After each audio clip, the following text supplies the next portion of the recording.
আসসালামু আলাইকুম এভরিওয়ান, আশা করছি সবাই ভালো আছো। আজকের এই ক্লাসে তোমাদের সকলকে স্বাগত। এই ক্লাসে আমি দেখাবো শতকরা সংযুতি ব্যবহার করে কিভাবে স্থূল সংকেত নির্ণয় করতে হয়। তো চলো শুরু করি।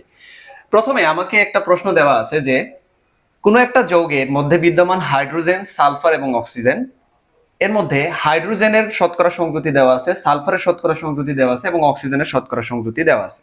তার মানে এখান থেকে আমি ধারণা পাচ্ছি যে একটা যৌগ আছে যার মধ্যে হাইড্রোজেন, সালফার এবং অক্সিজেন বিদ্যমান। ওকে, তো বলছে এই যৌগের স্থূল সংকেত কিভাবে নির্ণয় করো। ওকে, তো এই স্থূল সংকেত নির্ণয় করার জন্য কয়েকটা মেজর স্টেপ আছে। তার মধ্যে দুইটা খুবই ইম্পর্টেন্ট ধাপ হচ্ছে নিজ নিজ পারমাণবিক ভর দ্বারা ভাগ করতে হবে প্রত্যেকটা শতকরা সংযুতিকে, এবং সেই ভাগফলগুলোর মধ্যে সবচেয়ে কনিষ্ঠ বা ক্ষুদ্র ভাগফল দ্বারা সকল ভাগফলকে আবার পুনরায় ভাগ করতে হবে।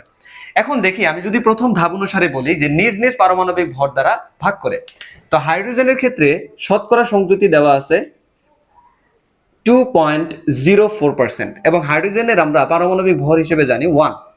তো এখান থেকে ভাগ করলে আসে 2.04। ওকে, একইভাবে সালফারের ক্ষেত্রে যদি আমি চিন্তা করি, সালফার হচ্ছে কত?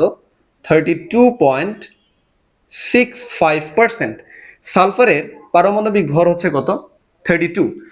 এখান থেকে যদি আমি একটু ক্যালকুলেশন করি তাহলে কত আসে? 32.65 ডিভাইডেড বাই 32। ওকে, তো এখান থেকে আসে 1.02।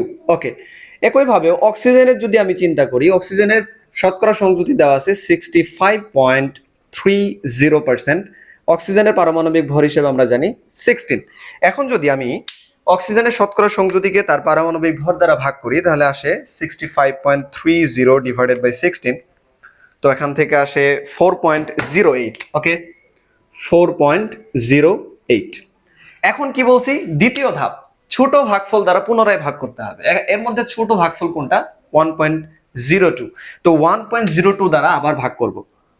1.02 দ্বারা পুনরায় ভাগ করে। ওকে,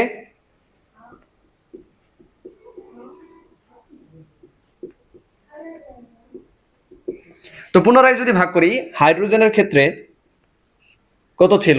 2.04। এটাকে আমরা ভাগ করব 1.02 দ্বারা, এখানে ভাগ করলে ভাগফল আসবে 2।